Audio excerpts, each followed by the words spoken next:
네, 자, 이 시간에는 우리 제6절 부가가치세 이론에 대한 6절 신고와 납부 쪽을 한번 보도록 하겠습니다. 자, 우리 FAT 1급에서 법인 사업자와 개인 사업자로서 애정신고는 법인은 무조건 애정신고를 해야 되죠. 법인 사업자는 애정신고 기간이 끝난 후 25일 이내에 애정신고 기간에 대한 과세표준과 납부세액 등 또는 환급세액을 납세지관할 세무서장에게 신고하고 해당 애정신고 기간에 납부세액을 납부해야 된다. 그래서 애정신고와 납부는 법인 사업자에게는 의무가 되는 것이고요. 개인 사업자는 원칙은 고지 납부입니다. 관할 세무서장이 애정신고 기간마다 직전 과세기간에 대한 납부세액의 2분의 1에 상당하는 금액을 결정해가지고 해당 애정신고 기간이 끝난 후 25일까지 징수합니다. 그렇죠? 그런데 개인 사업자도 예외적으로 신고 납부하는 수도 있다 하는 것도 알아둬야 됩니다. 다음의 사유가 있는 개인 사업자는 애정신고 납부를 할 수도 있다. 어떤 경우냐? 휴업 또는 사업 부진 등으로 인하여 각 애정신고 기간의 공급가액 또는 납부세액이 직전 과세기간의 공급가액 또는 납부세액의 3분의 1에 미달하는 경우에는 고지된 거 다 납부하려면 힘들잖아요. 그래서 신고하고 납부하면은 납부세액이 줄어드니까. 또 각 애정신고 기간에 대하여 조기환급을 받으려는 자. 그래서 개인 사업자도 조기환급은 조기환급을 받는다는 수출업자를 말하겠죠. 조기환급을 받으려고 할 때는 애정신고해야 합니다. 애정신고 기간에 조기환급 받아야 된다. 그러면 애정신고를 한다. 그래서 개인 사업자는 원칙적으로는 고지납부인데 이와 같은 이유가 있으면 애정신고를 해서 납부할 수 있다. 확정신고와 납부는 법인과 개인 사업자 모두 해야 되죠. 그래서 사업자는 각 과세기간에 대한 과세표준과 납부세액 또는 환급세액을 그 과세기간이 끝난 후 25일 내에 납세지 관할 세무서장에게 신고하고 해당 과세기간에 대한 납부세액을 납부해야 한다. 다만 애정신고를 한 사업자 또는 조기에 환급을 받기 위하여 신고한 사업자는 이미 신고한 과세표준과 납부한 납부세액 또는 환급받은 환급세액은 신고하지 아니한다. 당연히 그래야 되겠죠. 주의는 폐업하는 경우 폐업일이 속하는 달에 다음 달 25일 이내에 신고 납부하는 것이다. 그래서 폐업한 사업자의 확정신고 기간은 폐업한 달에 다음 달 25일 신고 납부하는 것이다. 폐업한 사업자의 확정신고는 언제 하느냐? 폐업일이 속하는 달에 다음 달 25일. 우리 이미 알고 있는 거고. 그 다음에 환급이라는 것은 매입세액이 더 많으면 우리가 환급을 받죠. 그래서 일반 환급이라는 것은 뭐냐? 애정신고 기간과 확정신고 기간에 환급받는 것이 일반 환급이에요. 자, 각 과세기간별로 그 과세기간에 대한 환급세액을 확정신고한 사업자에게 그 확정신고 기한이 지난 후 30일 이내에 환급을 해줍니다. 그러니까 확정신고 기간이 일기다 그러면 7월 25일이니까 8월 25일까지 환급을 해준다는 거죠. 애정신고 기간의 환급세액은 환급하지 아니하고 확정신고 시 납부세액에서 차감한다. 애정신고 때 환급세액이 발생하면 환급을 안 해줘요. 나중에 확정신고 때 신고한 거하고 서로 합산 처리해가지고 차감해서 처리한다. 이것이 일반 환급제도입니다. 그런데 조기 환급제도가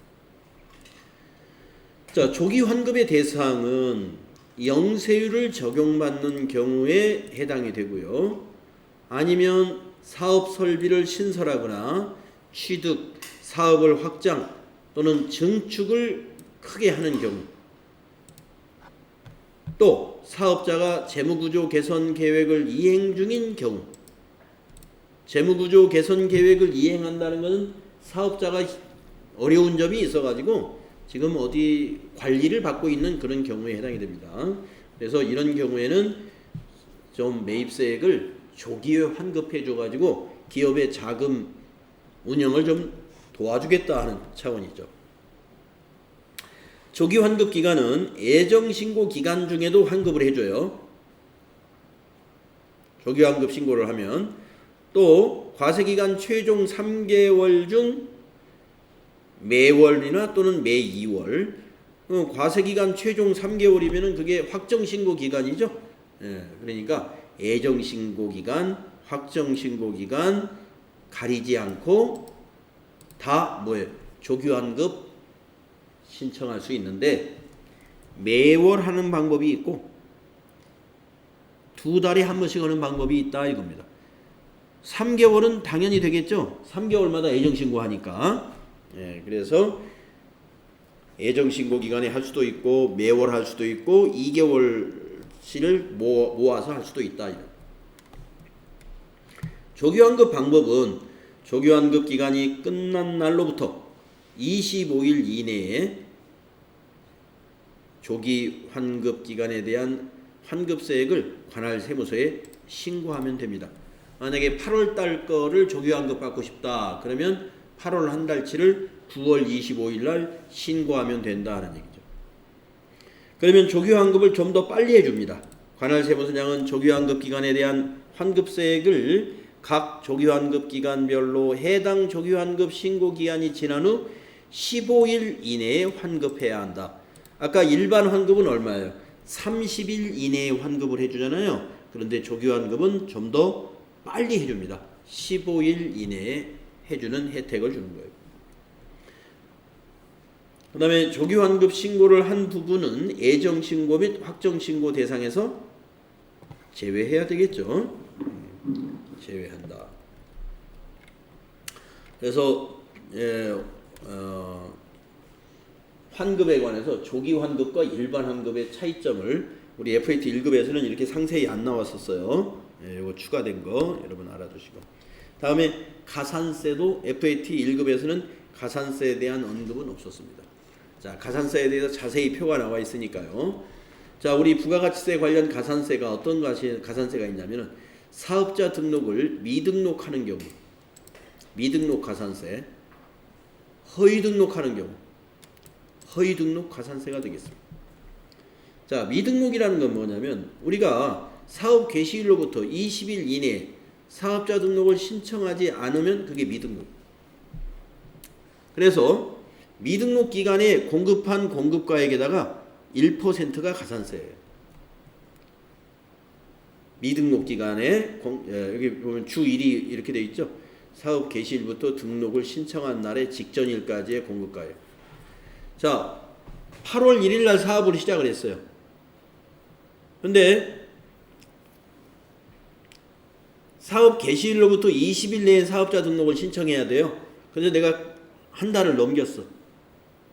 9월 5일 날 사업자 등록을 신청합니다. 그러면 8월 1일부터 20일까지는 가산세가 없어요. 20일 이내에 신청하면 되니까. 자, 사업 개시일로부터 등록을 신청한 날이 직전일까지의 공급가액. 그러면은 이날 등록을 했으면 가산세가 없는데 9월 5일 날 신청을 했으면 8월 1일부터 9월 5일까지 8월 달에 31일에다가 9월 5일 것까지 요 사이에, 그러니까 뭐 날짜 따질 것 없이 여기 뭐 일수를 따질 필요 없이 8월 1일부터 9월 5일 사이에 과세 매출한 거 있죠? 공급한 금액. 그 공급가 금액이 가령 1,000만 원이다. 그러면 1,000만 원의 1%, 10만 원이 가산세가 됩니다. 이런 얘기입니다. 두 번째, 허위 등록. 타인의 명의로 사업자 등록을 하거나 그 타인 명의의 사업자 등록을 이용해서 사업을 하는 것으로 확인되는 경우. 실제로는 내가 사업을 하는데 명의를 내가 아닌 다른 사람 명의로 내가 사업자 등록을 내가지고 사업을 해요. 근데 실제로 내가 사장이야. 내 이름은 딴 사람이야. 이게 바로 허위 등록입니다. 이것도 가산세가 1%입니다. 타인 명의로 사업을 개시한 날로부터 실제 사업을 하는 것으로 확인되는 날까지 직전일까지 공급가액의 1% 가산세가 있다는 거 알아두시고, 자, 그 다음에 이제 세금계산서 관련 가산세가 참 많아요. 세금계산서 관련 가산세. 세금계산서 지연 발급 가산세가 있습니다. 자, 여러분 세금계산서는 원래 언제까지 발급해야 돼요? 세금계산서는 세금계산서의 발급 시기가 지난 후라고 했는데, 지연 발급은 세금계산서는 발급 시기가 언제냐면은 공급일에 발급하는 게 원칙이죠. 그렇죠? 예. 그런데 월 합계 세금계산서가 있으니까 다음 달 10일까지 발급해도 되죠. 원래 이제 가령 8월 19일 날 공급을 했다고 봐요. 8월 19일 날이요. 그러면 언제까지 발급을 하면 되냐면 9월 10일 날까지 발급을 하면 됩니다. 왜냐? 월 합계 세금계산서 제도 있죠. 그래서 8월 한 달 걸 모아서 작성일을 8월 31일로 해서 발급을 그 다음 달 10일까지 발급을 하면 우리가 정상적인 발급으로 본다 그랬어요. 그러니까 세금계산서의 발급은 늦어도 다음 달 10일까지는 해야 돼. 그러면 지연 발급은 뭐냐? 이 다음 달 10일을 지난 거예요. 자, 그래서 세금계산서 발급 시기가 지난 후 이 말은 다음 달 10일이 지난 후 이 말과 같은 거예요. 지난 후 해당 재화 또는 용역의 공급 시기가 속하는 과세기간에 대한 확정신고 기한까지 세금계산서를 발급했다면 이것은 늦게 발급했다 해서 지연 발급. 그러면 확정신고 기한까지라는 게 언제인지 아시겠죠? 아까 8월 19일 날 공급한 것이다 그러면 7, 8, 9에서 확정신고 기한은 10월 25일입니다. 그래서 10월 25일까지만 발급하면 지연 발급에 해당이 된다 이거예요. 1% 공급가액이 1%예요. 그 다음에 세금계산서 미발급. 미발급은 뭘까요? 요때까지 발급 안 한 거예요. 지연 발급 기간까지. 자, 세금계산서 발급 시기가 지난 후 해당 재화 또는 용역의 공급 시기가 속하는 과세기간에 대한 확정 신고 기한까지 세금계산서를 발급하지 아니했다면 미발급 2%. 공급가액의 2% 따블이에 가산세가 따블이 되죠. 지연 발급의 따블. 다음에 세금계산서 부실기재. 세금계산서 부실기재 공급가액의 1%. 부실기재는 뭐예요? 필요적 기재사항을 잘못 기재했거나 누락한 거예요. 다음 가공세금계산서 발급. 가공세금계산서 발급 3%.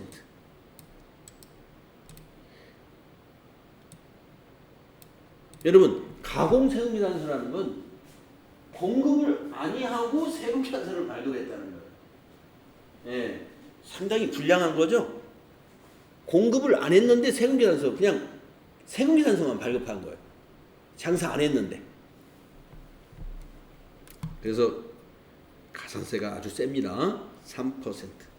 다음 가공세금계산서의 수치. 발급한 사람이 발급해 주니까 받은 사람도 있겠죠. 받은 사람도 똑같아. 3%. 예.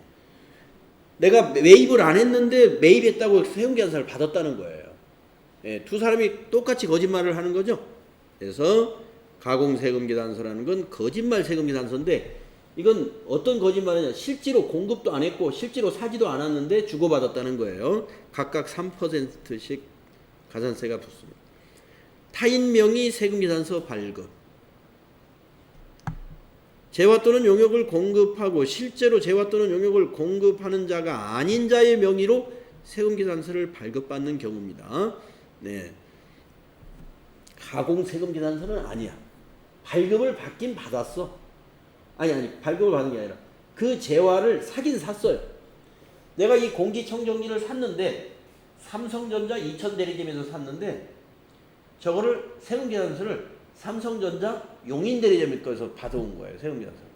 그게 타인 명의의 세금계산서를 발급한 거예요. 2%. 또 그 타인 명의의 세금계산서를 받은 사람도 2%. 발급한 사람도 2% 똑같이. 그 다음에 과다기재 세금계산서 발급. 네, 그 사람이 공급한 사람이 발급은 했어요. 그런데 금액을 뻥튀기 해서 발급했다 이겁니다. 공급가액을 과다하게 기재해서 발급했다. 그러면 과다하게 기재한 부분에 대한 공급가액의 2%가 가산세. 또 그걸 받은 사람 역시 과다하게 기재한 부분에 대한 공급가액의 2%. 네, 그래서 발급한 사람과 발급받은 사람 똑같이 3% 2%씩의 이런 가산세가 있습니다. 자, 시험에 실제로 많이 나오는 것은요. 맨 위에 있는 요 두 가지. 세금계산서 지연발급과 미발급. 지연발급 1%, 미발급 2%다. 그리고 지연발급은 언제까지 발급하면 지연발급인가를 알아야 돼요. 다음 달 10일까지. 미발급은 지연발급은 다음 달 지연발급은 다음 달 10일까지 한 것은 정상발급이고 지연발급은 공급 시기가 속하는 과세기간에 대한 확정신고기한까지 확정신고기한까지 발급한 것이 지연발급이고 미발급은 확정신고기한까지 발급하지 않으면 미발급. 아시겠죠? 이 두 개가 중요하다고 봅니다. 다음에 내려와서 이제 매출처별 세금계산서 합계표 관련 가산세. 합계표를 미제출했다. 공급가액의 0.5%. 우리가 전자세금계산서라면 이런 일이 없겠죠. 근데 종이세금계산서 같은 경우는 합계표를 미제출하는 경우도 있습니다. 0.5%. 또 합계표를 부실기재했다. 역시 공급가액의 0.5%. 또 합계표를 지연 제출했다. 공급가액의 0.3%. 그래서 이 매출처별 세금계산서 합계표 관련 가산세가 미제출이거나 부실은 0.5%고 합계표 지연 제출은 0.3%가 됩니다. 그러면 매입처별 세금계산서는 어떠냐? 똑같아. 매입처별 세금계산서 합계표 관련 가산세 합계표 불성실의 경우에 0.5%. 합계표 관련 가산세율은 0.5%가 되겠습니다.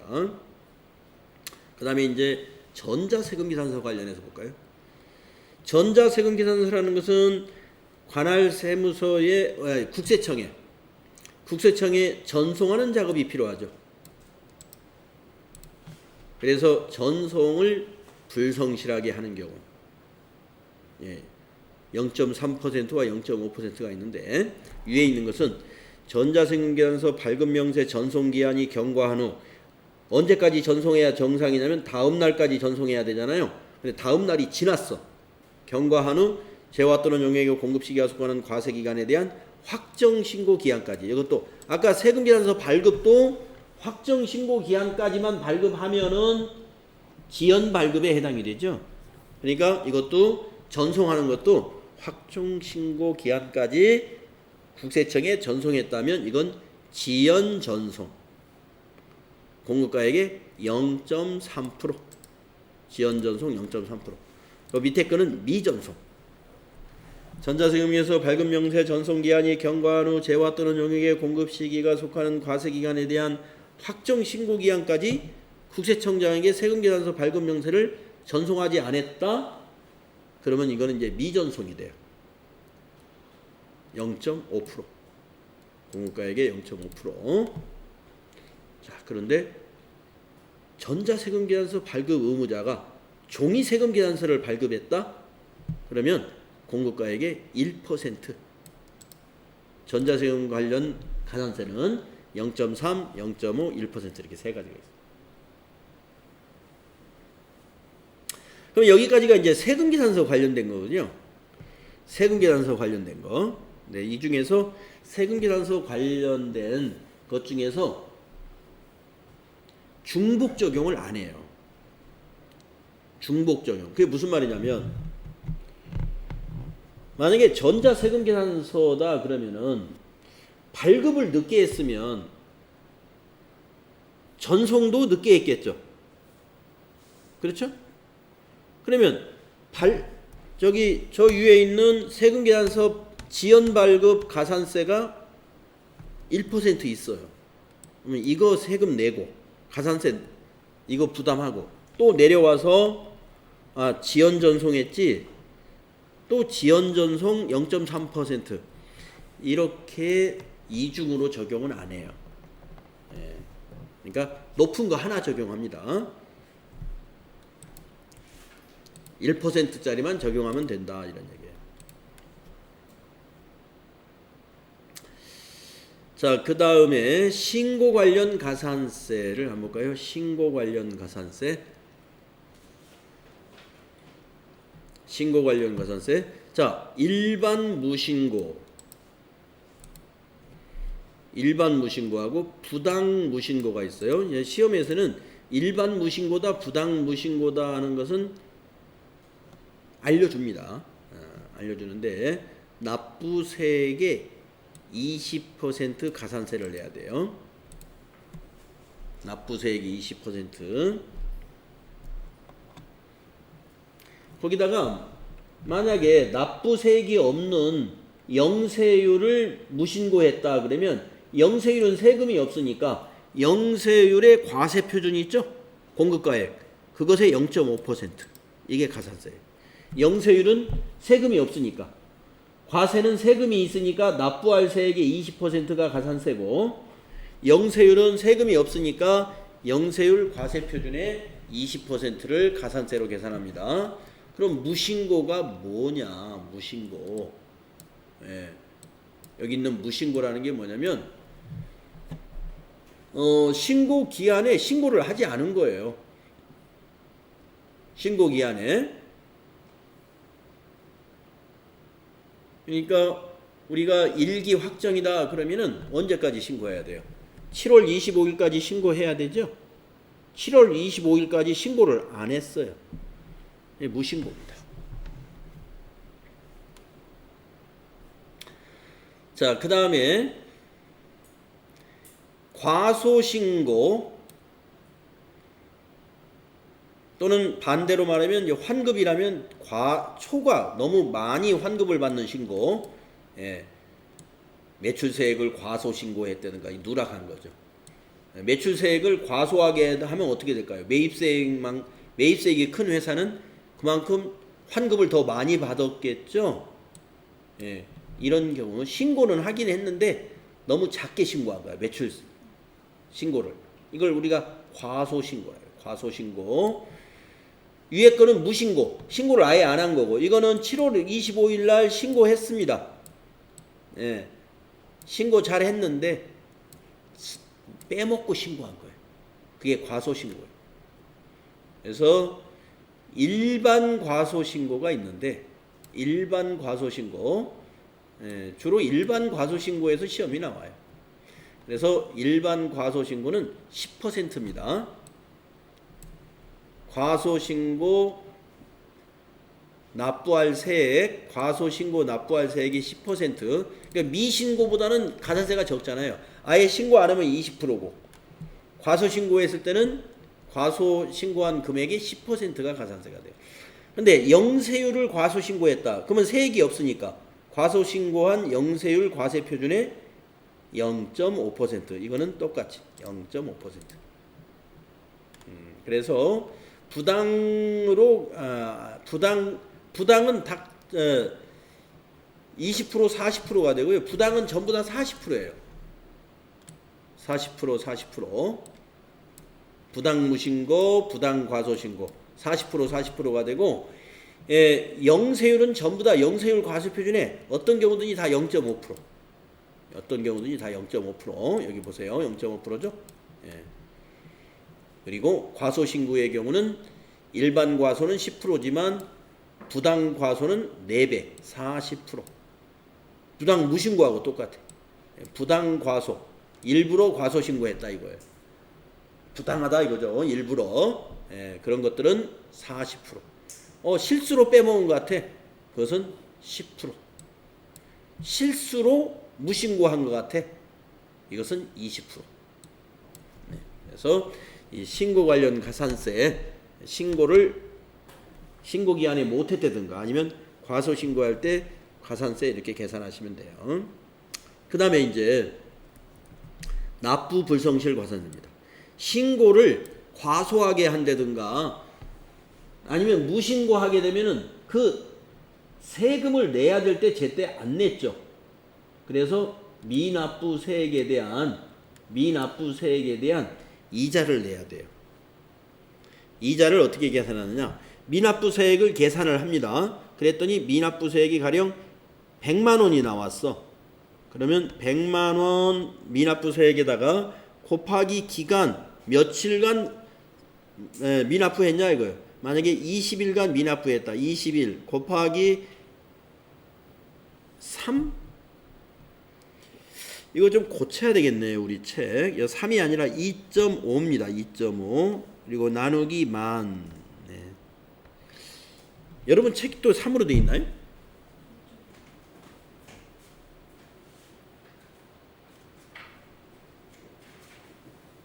이 책은 2.5로 되어 있는데 작년에 3이었어요. 작년에 2018년도에.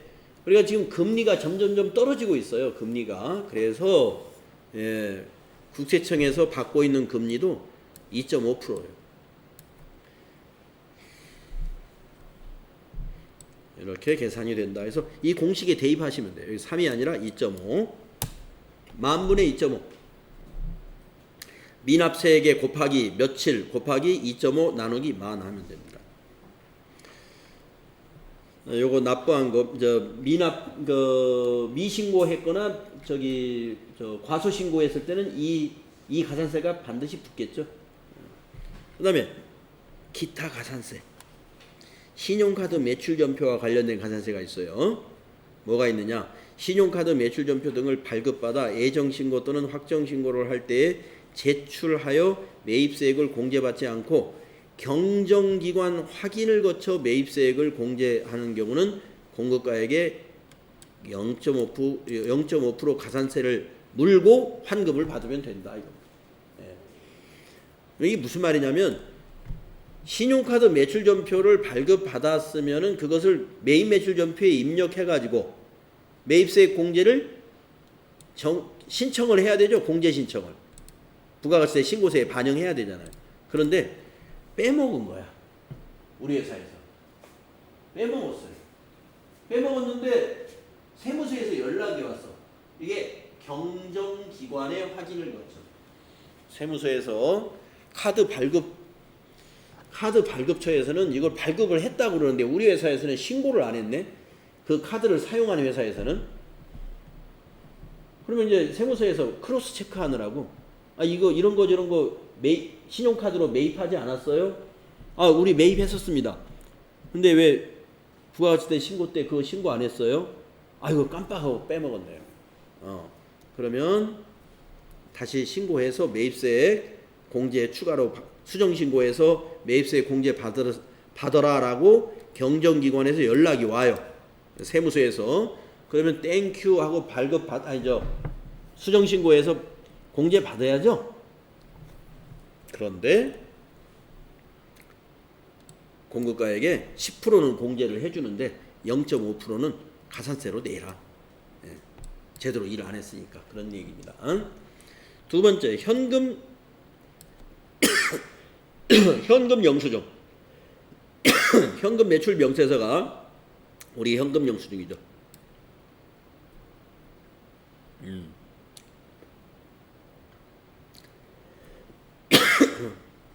이 경우에도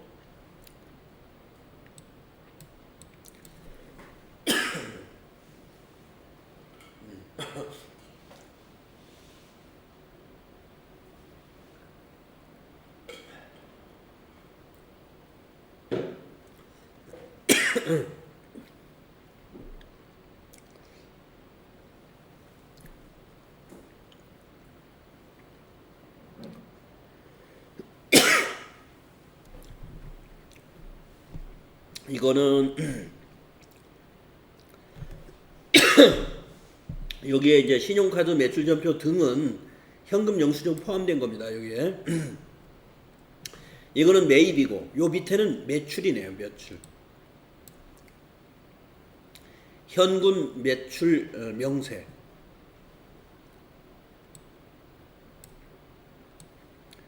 예. 우리가 이제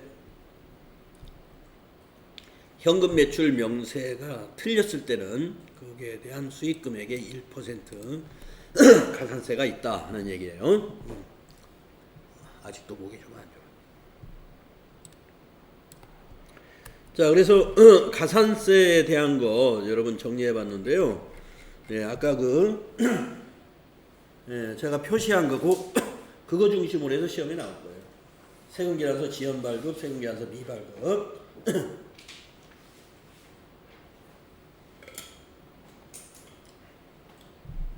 그다음에 신고 관련해서 무신고하고 과소신고. 네. 그다음에 납부 불성실에 관한 거. 그러니까 이 부분하고 중요한 것이 이 부분.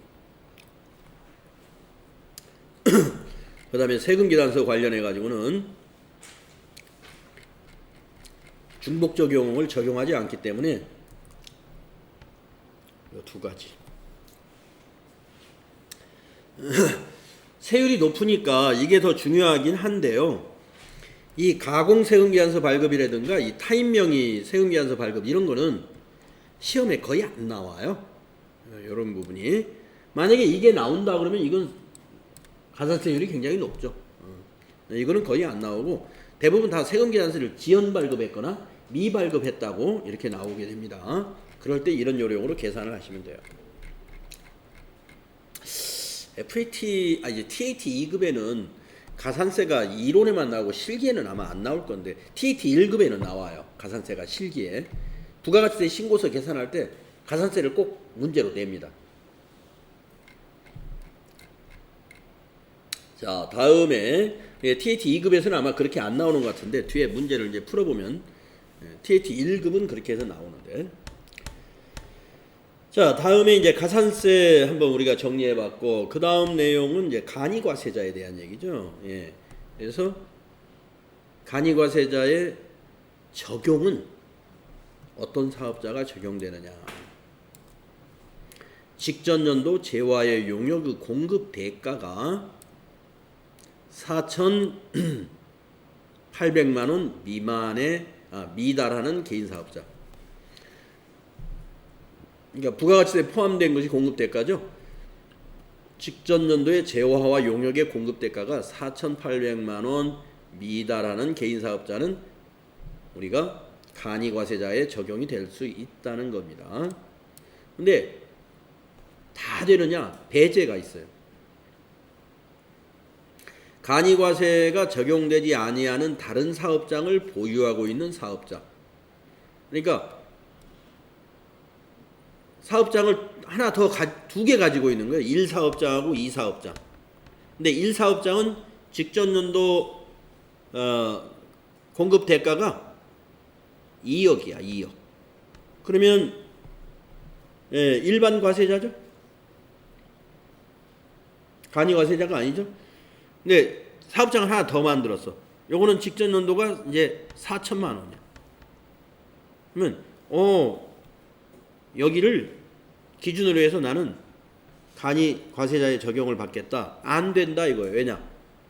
간이과세 적용이 되지 않은 다른 사업장을 보유하고 있는 사업자는 요거 간이과세자 적용이 배제된다. 적용 배제.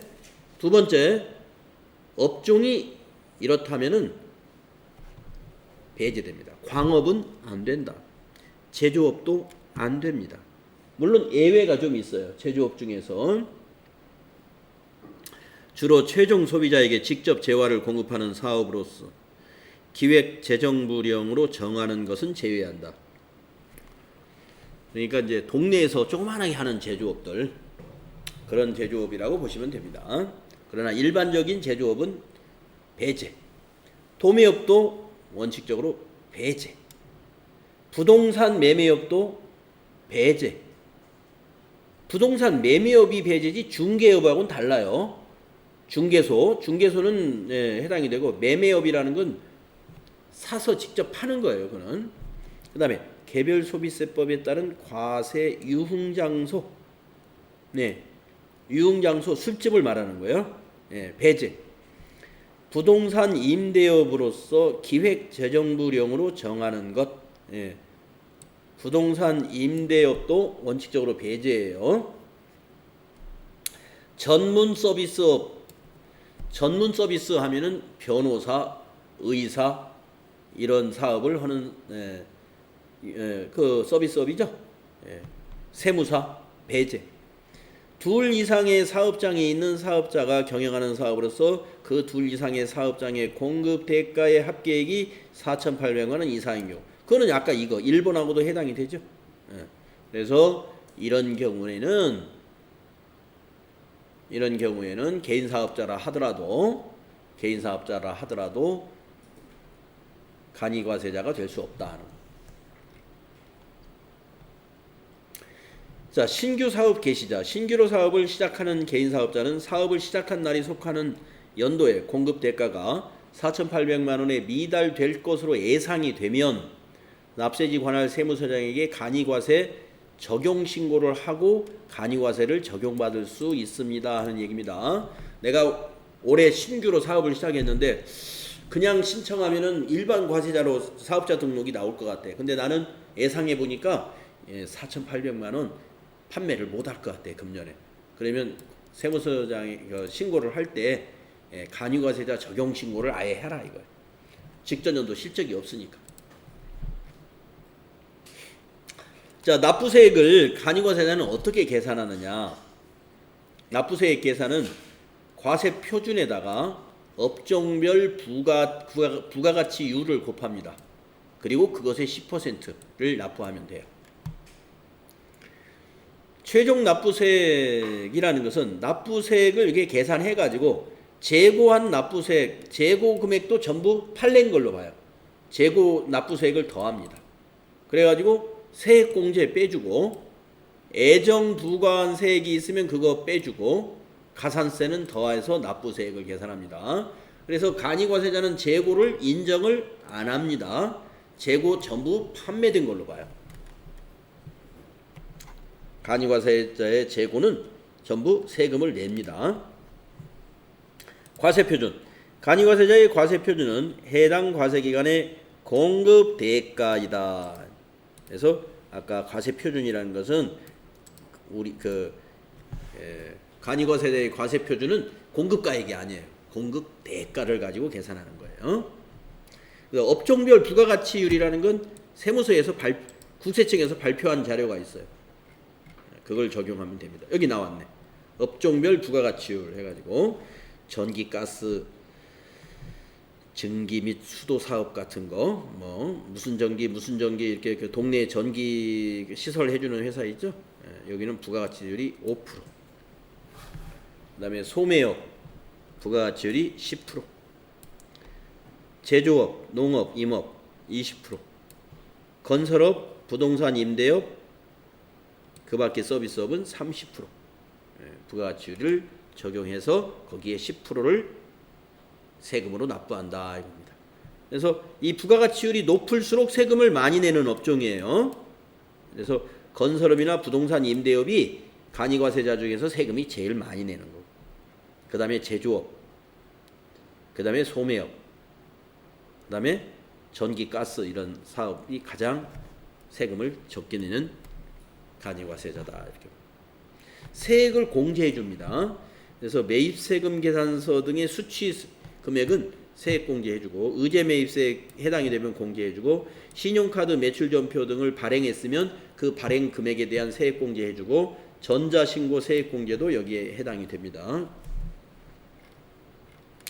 자, 신고나 납부, 애정부가와 납부, 확정신고와 납부. 여러분 납부는 언제까지예요?